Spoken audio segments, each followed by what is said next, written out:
Shalom, jumpa kembali dengan saya Pendeta Ampilas MP Aritonang. Sebelum kita mulai renungan kita ini, mari kita berdoa. Damai sejahtera Allah yang melampaui segala akal, itulah yang memelihara hati dan pikiranmu dalam Kristus Yesus. Amin. Nas Alkitab yang ditetapkan menurut almanak gereja kita, tertulis dalam Filipi 2 ayat 12. Hai saudara-saudaraku yang kekasih, kamu senantiasa taat. Karena itu tetaplah kerjakan keselamatanmu dengan takut dan gentar. Bukan saja seperti waktu aku masih hadir, tetapi terlebih pula sekarang waktu aku tidak hadir. Tema, tetaplah kerjakan keselamatanmu. Bapak, Ibu, dan saudara-saudari sekalian yang dikasihi Tuhan Yesus, keselamatan yang dimaksud oleh Rasul Paulus dalam nas renungan kita ini selalu berkolaborasi dengan ketaatan kita untuk melakukan kehendak Allah.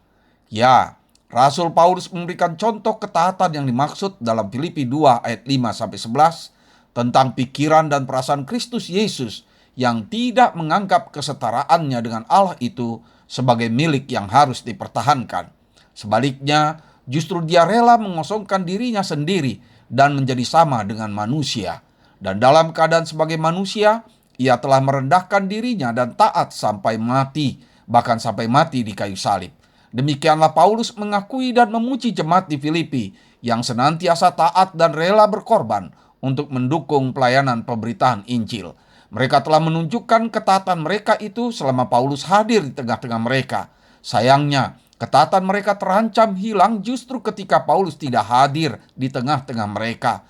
Hal ini sama seperti anak-anak yang taat selama ayah dan ibu mereka ada bersama mereka. Tetapi ketaatan itu berubah atau hilang ketika ayah dan ibu mereka sedang pergi. Atau sama seperti seorang pengendara motor yang taat mematuhi rambu lalu lintas ketika ada polisi, tetapi berani melanggar rambu-rambu tersebut ketika tidak ada polisi. Jadi taat seperti itu adalah taat yang setengah, yaitu setengah takut dan setengah berani. Taat seperti itu ditentukan dan dipengaruhi oleh perasaan terancam, tertindas dan terpaksa. Padahal sebagai orang Kristen, kita harus taat sepenuhnya. Taat yang dipenuhi dengan kasih, kesabaran, kerelaan, dan sukacita yang menampakkan kemuliaan Allah. Taat yang sepenuhnya inilah yang dapat memperkuat iman kita untuk tetap mengerjakan keselamatan yang telah kita miliki.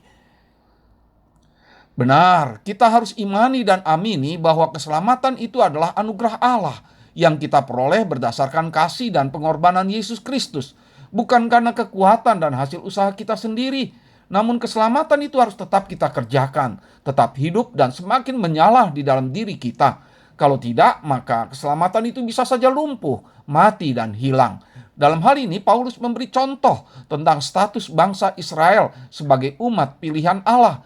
Menurut catatan sejarah dan dokumen Alkitab yang kebenarannya tidak dapat disangkal atau ditolak, anugerah Allah telah dinyatakan ketika Dia memilih Abraham, Ishak, dan Yakub untuk menjadi bapa leluhur bangsa Israel. Allah memperkuat anugerahnya itu dengan menjadikan bangsa Israel sebagai umat pilihannya, meskipun mereka tidak taat sepenuhnya dan berulang kali mengabaikan anugerahnya tersebut, tetapi Allah tetap mengasihi mereka. Sampai akhirnya mereka menolak Yesus Kristus sebagai anaknya yang rela menderita dan mengorbankan dirinya sampai mati di kayu salib. Penolakan mereka itulah sekaligus membuka kesempatan bagi kita dan bangsa-bangsa di dunia untuk menerima keselamatan dan anugerah Allah sebagai umat pilihannya. Tetapi waspadalah, sejarah itu masih bisa terulang kembali dalam keberadaan kita sebagai umat pilihan Allah jika kita tidak taat dan membiarkan keselamatan itu lumpuh, mati dan hilang hanya karena kita abai dan sembrono menghadapi tantangan zaman ini, hanya karena kita lengah dan lemah terhadap keinginan diri kita sendiri.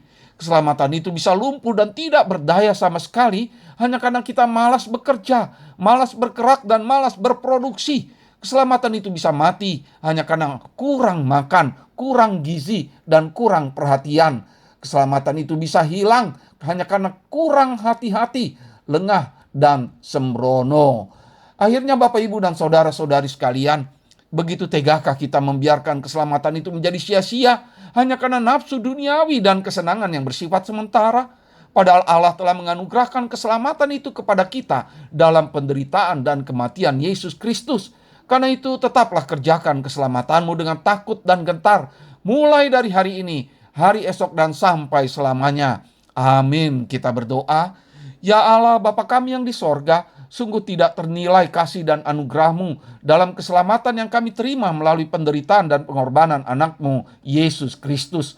Karena itu kuatkanlah kami untuk tetap taat, setia dan bekerja menghidupi keselamatan itu demi hormat dan kemuliaan-Mu. Amin. Bapa kami yang di sorga, dikuduskanlah nama-Mu, datanglah kerajaan-Mu, jadilah kehendak-Mu di bumi seperti di sorga. Berikanlah kami pada hari ini makanan kami yang secukupnya, dan ampunilah kami akan kesalahan kami, seperti kami juga mengampuni orang yang bersalah kepada kami. Dan janganlah membawa kami ke dalam pencobaan, tetapi lepaskanlah kami daripada yang jahat. Karena Engkaulah yang punya kerajaan dan kekuasaan dan kemuliaan sampai selama-lamanya. Amin. Kasih karunia dari Tuhan Yesus Kristus dan kasih setia dari Allah Bapa dan persekutuan dengan Roh Kudus, itulah yang menyertai kamu sekalian. Amin. Shalom. Sampai jumpa di kesempatan berikutnya. Shalom.